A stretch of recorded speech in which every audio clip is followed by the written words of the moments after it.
Part 1. You will hear a student talking to the study abroad coordinator at her university. First, you have some time to look at questions 1 to 4.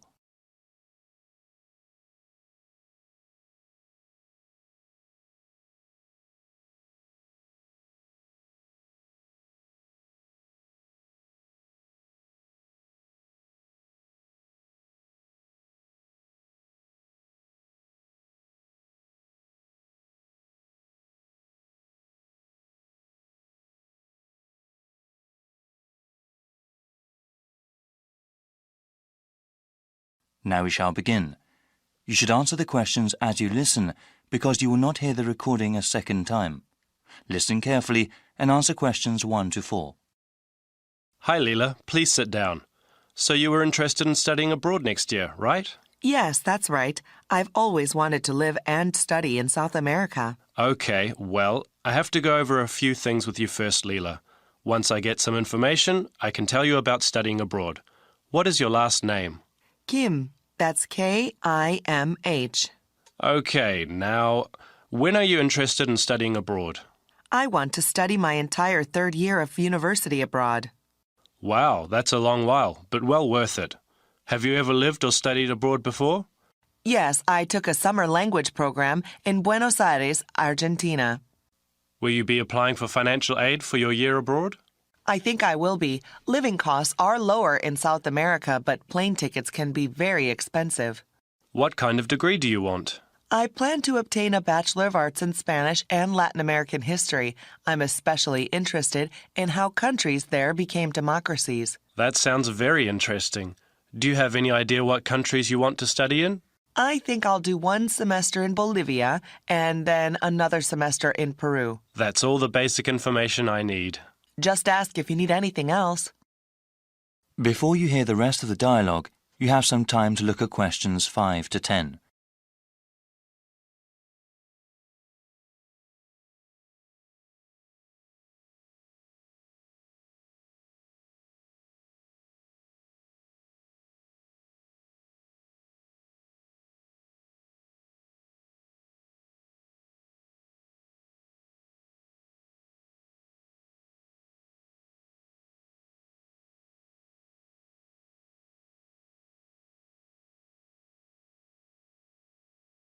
Now listen and answer questions 5 to 10. Now, Leela, there are some things I have to explain to you about going abroad for a year. You know that it can be difficult at times. Yes, actually, I had a friend who went to China for just a semester. She said the language barrier was quite a problem. Actually, not only is there a language barrier, there are also cultural differences that can make living or studying in another country very difficult. You mentioned going abroad before, but over the course of a year, some people can experience severe loneliness. I think I'm prepared to deal with that. Also, you have to be organized when it comes to applying for your study abroad program. Our university here may not accept every course you take abroad. You have to make sure with your academic advisor about which ones are appropriate and will count towards your degree. Understood.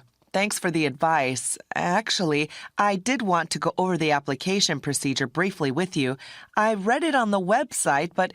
Yes, it can be slightly confusing. First of all, please remember to keep your grade point average at 3.2 or above. There are high standards for those sponsored by the school to study in another country. Once you have declared your major, you can begin your research into which programs you want to go to. After filling out the appropriate application, you will submit them to the Office of Study Abroad. After they review your materials, you will be informed about whether or not you can study abroad under the university's name. You will also be informed about how much financial aid you will receive. Sounds slightly daunting. Well, from what I have seen, I don't think you need to worry. Okay then, I'll print the forms from the online website now and get started. Good luck, Leela. Thank you so much. No problem. If you have any other questions, please email or call. I will. Bye then. That is the end of part 1. You now have half a minute to check your answers.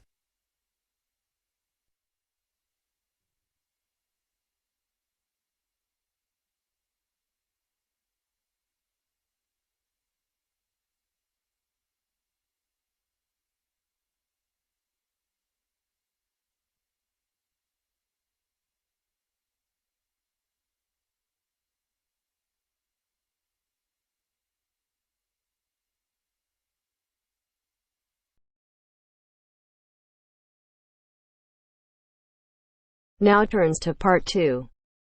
Part 2. You'll hear an orientation given to new students about technology services on campus. First, you have some time to look at questions 11 to 15.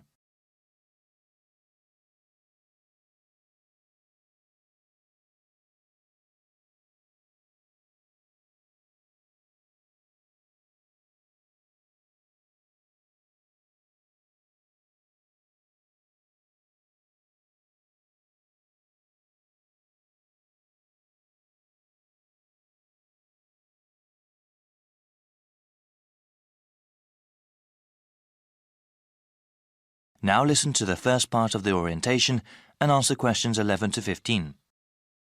Good morning, everybody. I hope everyone has enjoyed orientation week so far.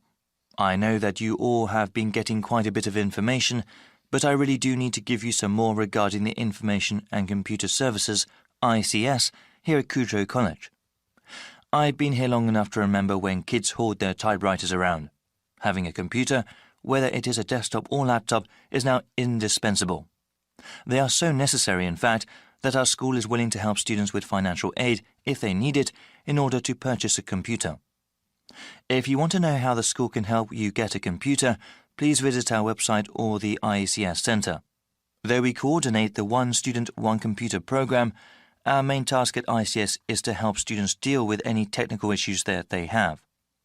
We have a help desk where students can call in and ask about any computer problems they have.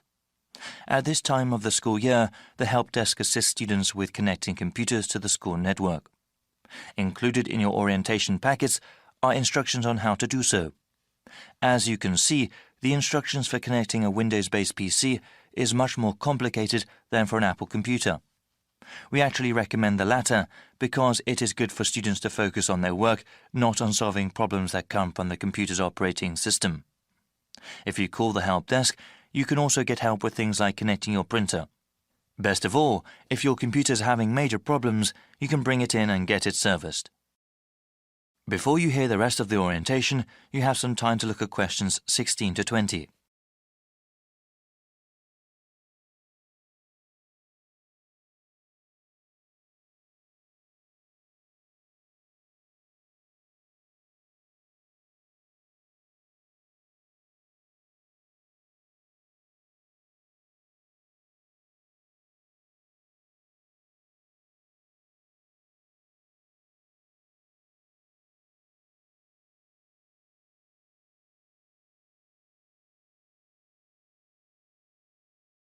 Now listen and answer questions 16 to 20. I will tell you how to bring in your computer if you have any problems with it. If I'm not there, you can talk to the full-time attendant, Jacob. That's Jakob, Bianchi. Jacob has many years of experience in computer service. Please feel free to ask him anything. He is there Monday through Friday and can figure out what you need help with. We are located in Taylor Building. Our extension is 7760. This year, we also have extended opening hours. We are open both weekdays and weekends. During the week, we are open from 9 to 7 and on Saturdays from 12 p.m. to 5 p.m. Fill out a form and if you need to drop your computer off, we'll get it fixed right away. Thank you all for listening and good luck with your studies.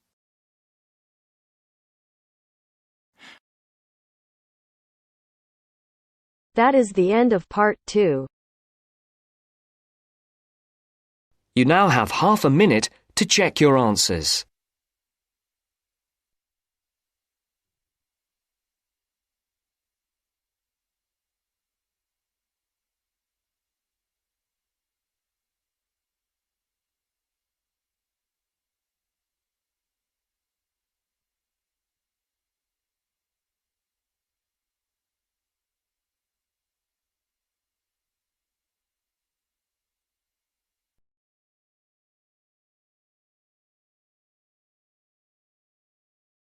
Now turns to Part 3. Part 3. You will hear 3 students talking about how to spend their time before going to university. First, you have some time to look at questions 21 to 25.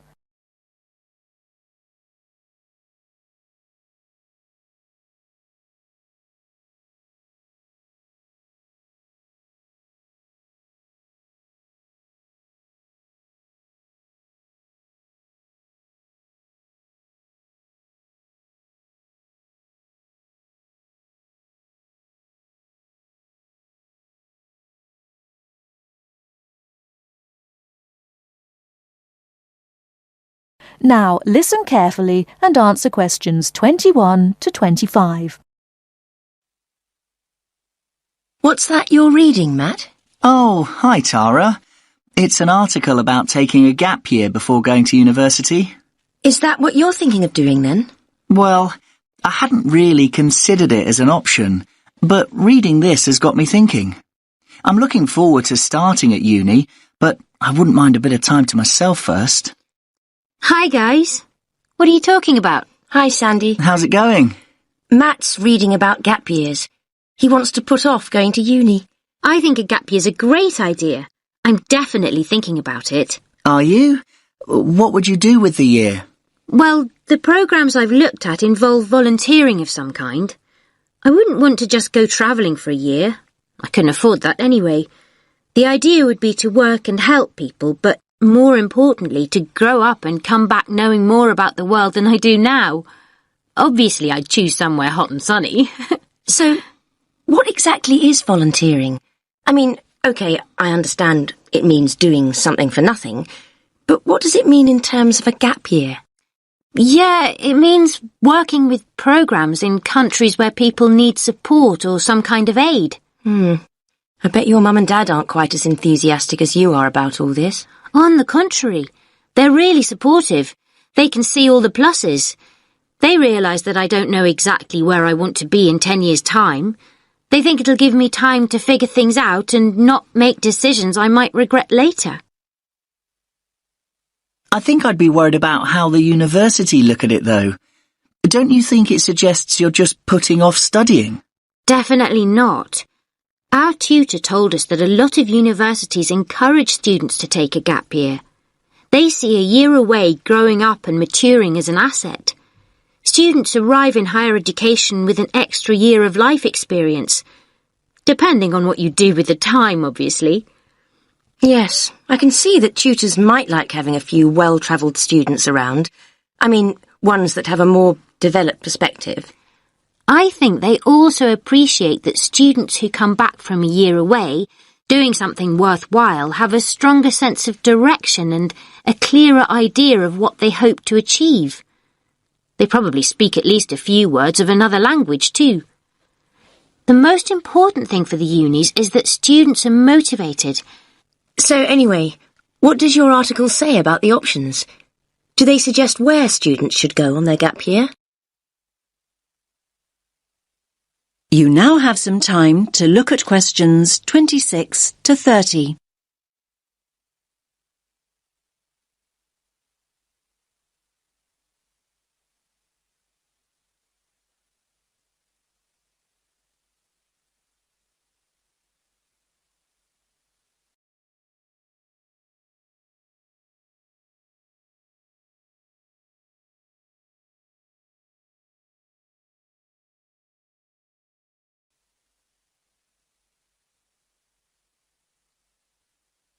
Now listen to the rest of the discussion and answer questions 26 to 30.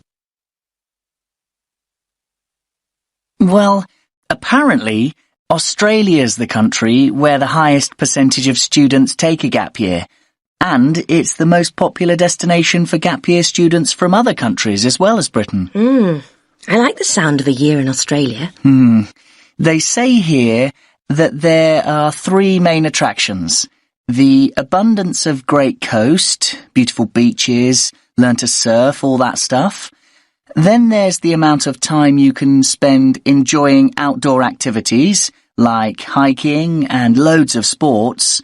And thirdly, the cosmopolitan cities, especially Sydney, which apparently is awesome. It's a great country for young people because there's so much to do. Loads of adventure and sunshine, obviously. Sounds good to me. Unfortunately, it says here the cost of getting there in the first place can be prohibitive. However you make your way there, it's expensive. Unless the bank of mum and dad help out, that is. Then, look, they also mention various places in Africa, but they single out Ghana. Students can get involved with the construction of new schools or teaching the kids that are already in them. That does sound really rewarding and interesting, I have to say. I guess there's a huge sense of achievement with something like that, and you get fantastic life experience from living in another culture. I think you pick up some real practical skills too. Skills you can bring back with you. Another place I really like the sound of is Nepal. What's the attraction there? Most of the volunteering involves teaching again, and it's that sense of achievement that people are after. They also say, let me read it, students are attracted by the simplicity of daily existence. I think they mean you have to spend a year without your computer and all the rest of it.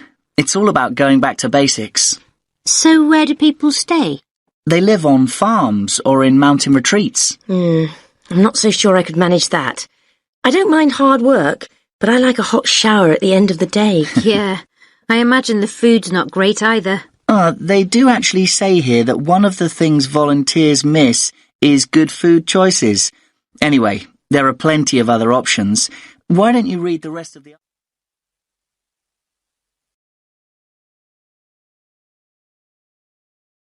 That is the end of part 3. You now have half a minute to check your answers.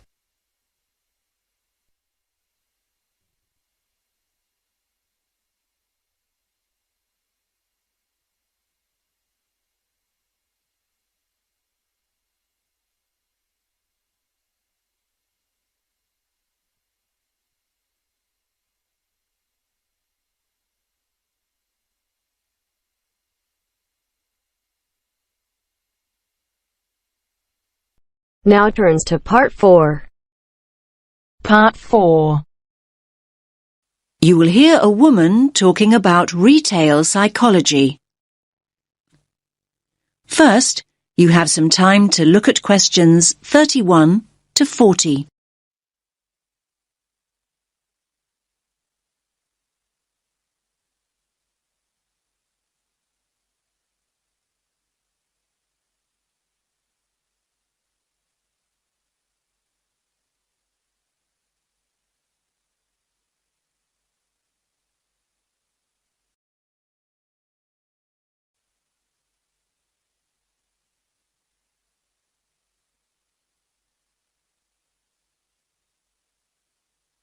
Listen carefully to the talk and answer questions 31 to 40.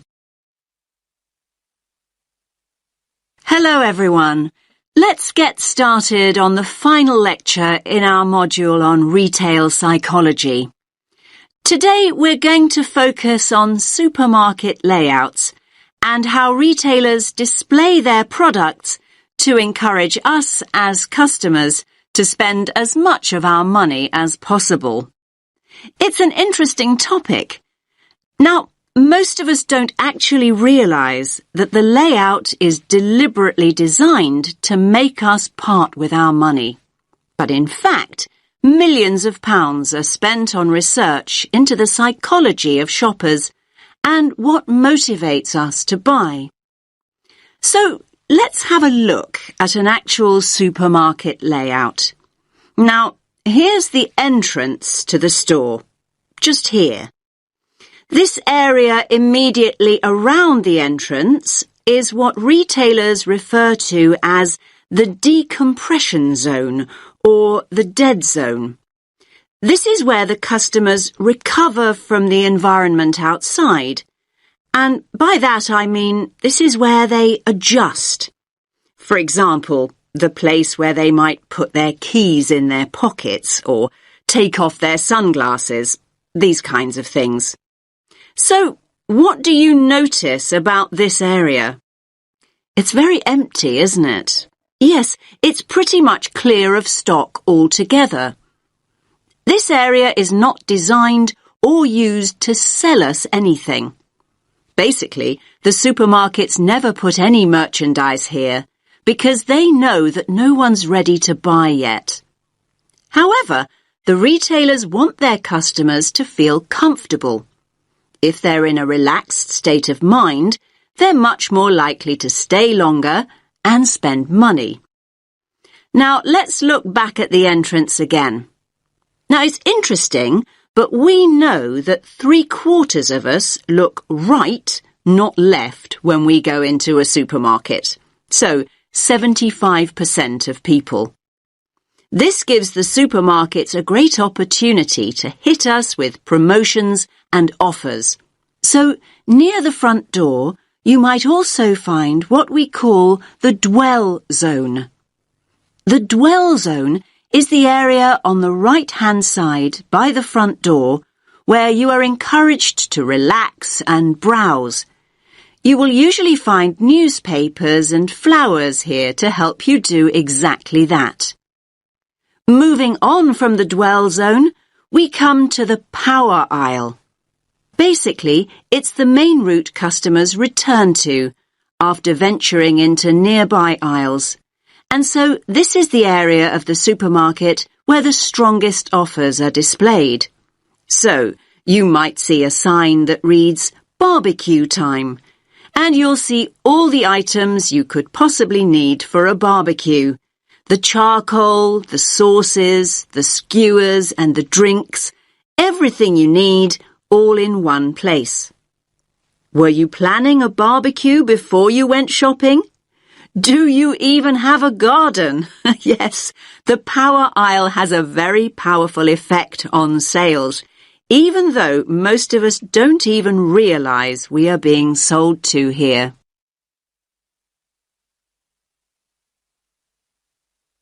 Now, let's think about fruit and vegetables for a moment.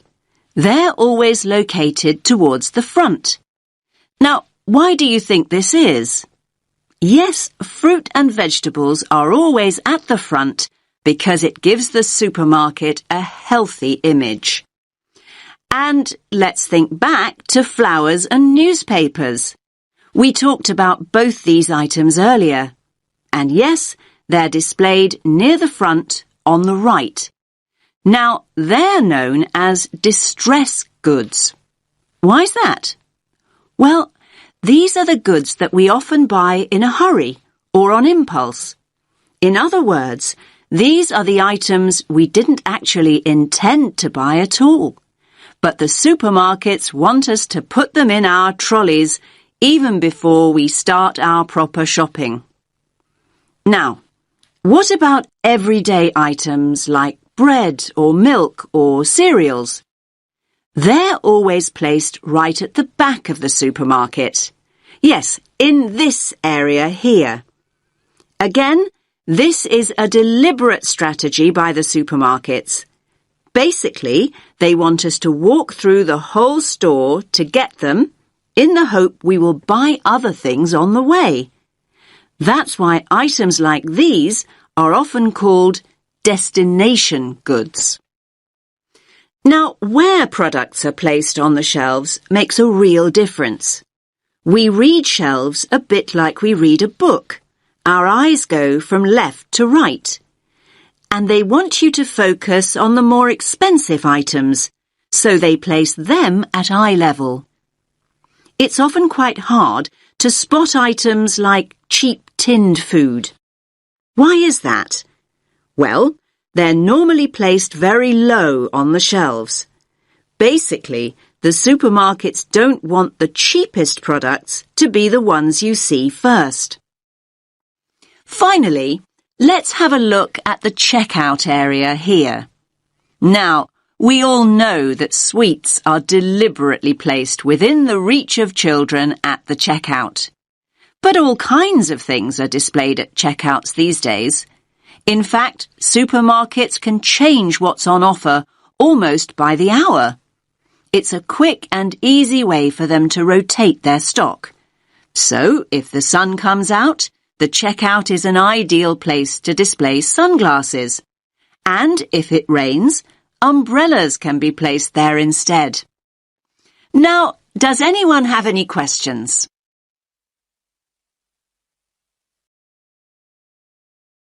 That is the end of part 4.